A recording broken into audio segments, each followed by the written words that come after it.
Hey, how's everybody doing? Happy Mother's Day to all the mothers today. Anyway, on this video, I wanted to talk about whether it pays to cherry pick offers you get as a delivery driver. Whether you may drive for Waiter, Postmates, Grubhub, DoorDash, what else? Postmates, any of the above, because there's several other food delivery companies out there. Okay, how it goes with Grubhub is when the more offers that get sent to you as a delivery driver, and the more you reject or turn down those offers, you could actually get penalized for it.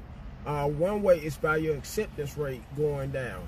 For instance, let's say you may have 5 deliveries that may get sent to you, and in the process may turn down 4 of those delivery offers.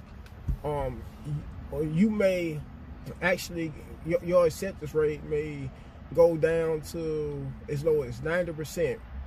Okay, let's say you may get up to 4 offers.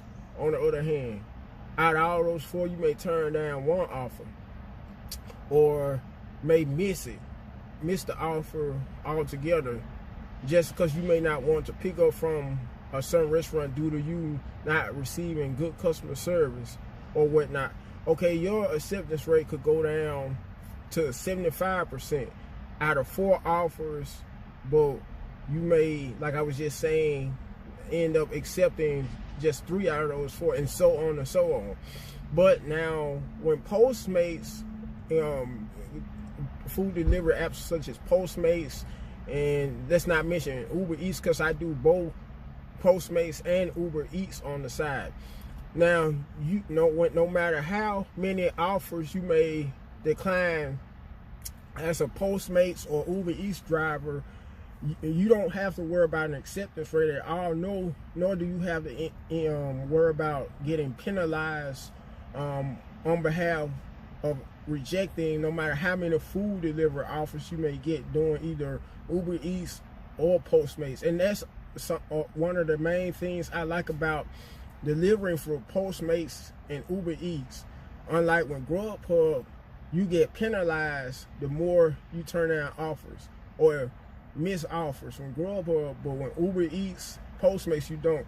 And let's not forget, when DoorDash, even when DoorDash, you get penalized for the more offers you reject as well, because it has a rating system very similar to Grubhub.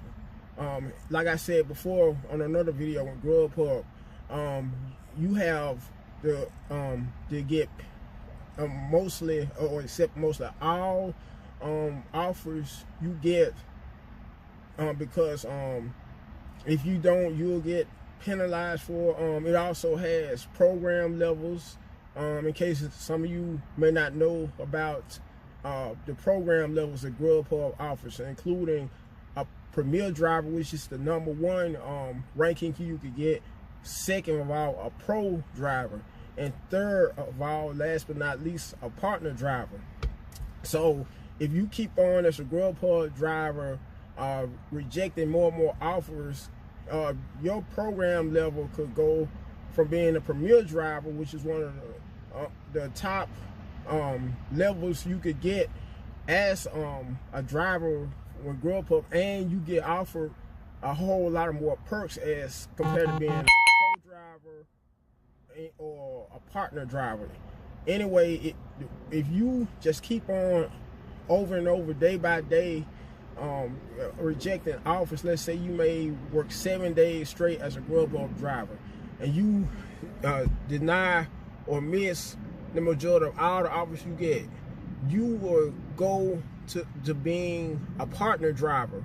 And because of that, your scheduling, you won't be able to get any blocks, or if you do, there'll be blocks that will be the leftovers, so to speak. And, or to put it another way, for those who don't know what I mean by blocks, is shifts you could pick to work as a Grubhub driver.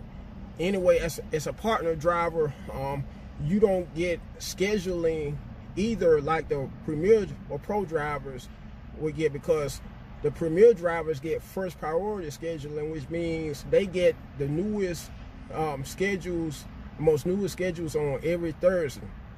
Okay, now to the Pro drivers, on the other hand, get scheduling every Friday, which means they get second priority scheduling.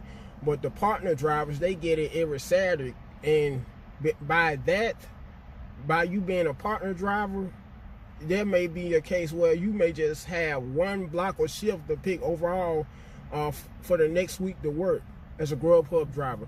And speaking of dropping blocks or cherry picking, since I've been a Grubhub driver, because I've been a Grubhub driver for almost 3 years. I started in November 2016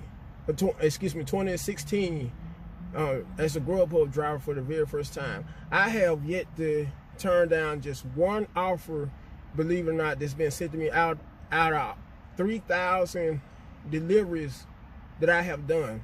Yes, 3,000 deliveries I have actually done as a Grubhub driver ever since then.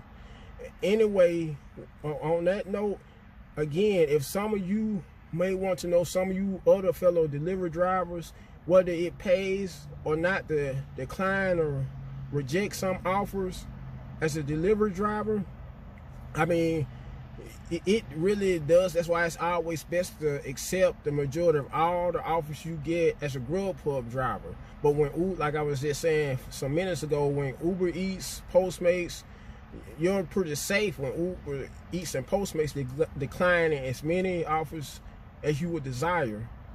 So with that being said, this concludes my video, and until next time, have a blessed